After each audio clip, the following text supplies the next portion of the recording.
warahmatullahi wabarakatuh. Perkenalkan, nama saya Aufa Nuril Alaina, NIM P07134119013, semester 3, Prodi D3 Teknologi Laboratorium Medis, jurusan Analis Kesehatan, Poltekkes Kemenkes Banjarmasin, dalam mata kuliah Parasitologi 2. Baik, pada kesempatan kali ini saya akan mempresentasikan tentang siklus hidup Plasmodium penyebab malaria beserta penjelasan morfologi stadium-stadiumnya. Baik, ini adalah gambar saya tentang siklus hidup Plasmodium penyebab malaria beserta penjelasan stadium morfologinya. Ini dia. Jadi, dalam Plasmodium penyebab malaria ini ada 3 fase. Jadi, pertama, ada fase sporogeni, ada fase eksoeritrositik, ada fase eritrositik. Dalam fase sporogeni ini adalah reproduksi seksual, sedangkan fase eksoeritrositik dan fase eritrositik adalah reproduksi aseksual. Baik, langsung saja kita ke fase pertama adalah fase sporogeni juga. Di dalam fase sporogeni, jadi apabila nyamuk Anopheles betina yang mengandung Plasmodium penyebab malaria ini menghisap atau menggigit darah manusia, maka di dalam tubuh darah nyamuk ini akan gametosit itu akan berubah menjadi mikrogametosit dan makrogametosit, di mana mikro ini adalah jantan, sedangkan makro adalah betina.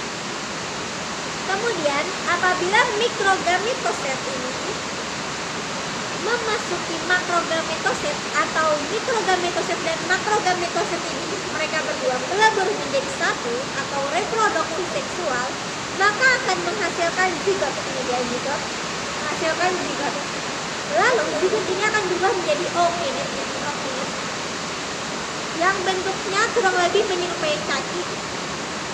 Setelah itu, ookinit ini akan berjalan dan menembus dinding usus atau perut dari nyamuk Anopheles betina sehingga menghasilkan ookista. Ini dia ookista. Ookista ini dia akan menghasilkan sporozoid, beribu sporozoid. Lalu ookista tersebut akan pecah sehingga sporozoid ini akan melepas dan berjalan menuju kelenjar saliva atau air liur dari nyamuk Anopheles betina. Maka terjadilah stadium infektif. Jadi sporozoid ini adalah stadium infektif. Dan jika nyamuk Anopheles betina tersebut menghisap atau menggigit darah manusia lagi, maka akan berulang kembali dan berlangsung kembali siklus Plasmodium penyebab malaria dalam fase sporogeni. Ini dia. Lalu kita memasuki fase yang kedua, yaitu adalah fase eksoeritrositik. Ini dia fasenya. Maaf kalau kurang jelas. Dalam fase eksoeritrositik atau fase sebelum dia memasuki sel darah merah, makanya dia dinamakan fase eksoeritrositik karena dia belum masuk ke sel darah merah.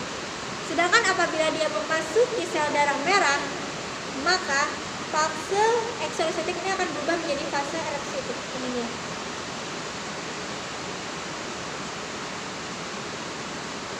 Fase eksoeritrositik ini atau reproduksi aseksual atau pembuahan eksoeritrositik. Jadi, jika nyamuk Anopheles betina yang mengandung sporozoid dari fase sporogeni tadi itu menggigit atau menghisap darah manusia, ini dia gambarnya, dia akan mengeluarkan kelenjar saliva atau air liur, di mana dalam kelenjar saliva tersebut itu akan mengandung zat antikoagulan yang mana fungsinya untuk mencegah pembekuan darah. Kenapa harus menggunakan zat antikoagulan? Karena apabila darah tersebut beku, maka fase eksoeritrositik bahkan sampai fase eritrositik tidak akan terjadi. Jadi akan terganggu fase ini, sehingga siklus ini tidak akan bisa terjadi.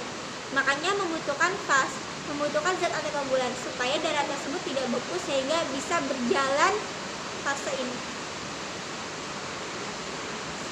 Dimana di zat antikoagulan tersebut dia sekaligus mengeluarkan sporozoit. Ini dia sporozoit, yaitu adalah stadium infektif dari malaria atau Plasmodium lain yang penyebab malaria. Kemudian dalam waktu 30 menit sporozoit tersebut akan berjalan ke sel hati normal. Ini dia ke sel hati normal. Setelah itu otomatis sel hati normal ini akan terinfeksi dengan sporozoit. Setelah dia terinfeksi dengan sporozoit, maka dia akan berubah menjadi skizon. Ini skizon. Di dalam skizon ini nanti akan terjadi reproduksi aseksual atau pembuahan eksoeritrositit. Jadi di dalam skizon ini nanti dia akan bereproduksi secara aseksual dan menghasilkan merozoit atau sel anak, yaitu bisa sampai 10.000 sampai 30.000 merozoit. Dalam waktu 7 sampai 14 hari atau 2 minggu dia bereproduksi aseksual atau reproduksi eritrositit. Ini dia gambarnya. Kemudian merozoit tersebut, lalu sel hati atau skizon tersebut akan pecah, maka merozoit tersebut akan keluar dengan bebas dan sebagian tersebut akan berada di fagosit. Tetapi tidak setiap dari falciparum atau plasmodium ya, plasmodium, entah itu plasmodium vivax atau maye, itu akan seperti itu. Karena apa? Plasmodium vivax dan oval itu dia tidak, dari sporozoit tidak langsung berubah menjadi skizon, tetapi dia setelah dari sporozoit itu dia akan berubah menjadi, ini di gambarnya, akan berubah menjadi hypnozoit. Ini dia hypnozoit. Di dalam tubuh manusia hypnozoit tersebut dia akan bertahan bertahun-tahun. Akan tetapi apabila imunitas dalam tubuh manusia atau penderita tersebut mengalami penurunan, maka dia akan langsung berubah secara aktif dan menyebabkan si penderita tersebut akan mengalami relapse atau kambuhan. Baik, kita akan memasuki fase terakhir, yaitu adalah fase eritrosit atau fase di dalam sel darah merah, di mana merozoit yang terlepas dari fase eksoeritrosit tersebut akan memasuki sel darah merah, maka itu akan disebut dengan troposit. Troposit dia akan berubah menjadi belum matang. Ini dia belum matang, lalu akan berubah menjadi matang, troposit dewasa, berubah menjadi skizon muda, lalu skizon matang, skizon dewasa.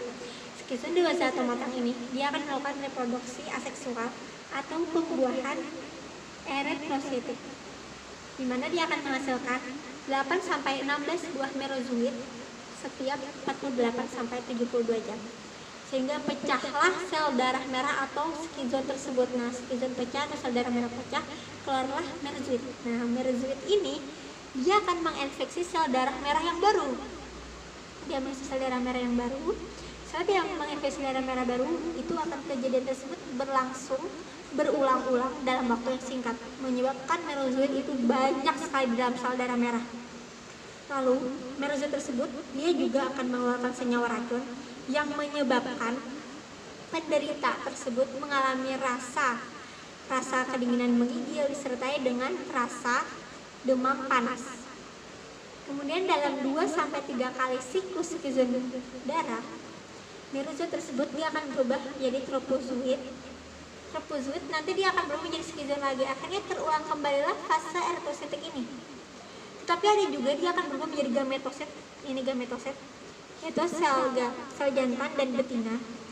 Maka sel jantan dan betina ini dia akan memasuki lagi fase sporogini. Jadi fase sporogini sampai fase eritrositik ini adalah fase yang terus berlangsung berulang-ulang dan tidak bisa dilepaskan karena mereka merupakan satu kesatuan. Jadi di fase sporogini, fase eksoeritrosit, fase eritrositik, dan dia akan masuk lagi fase sporogini. Jadi kurang lebih seperti inilah penjelasan saya Mohon maaf apabila banyak kesalahan dalam penjelasan siklus hidup Plasmodium, penyebab malaria beserta stadium penjelasan morfologinya, tapi kurang lebih seperti itu. Dan ini gambarnya bisa dilihat. Baiklah, kurang lebih seperti itu penjelasan saya. Wassalamualaikum warahmatullahi wabarakatuh.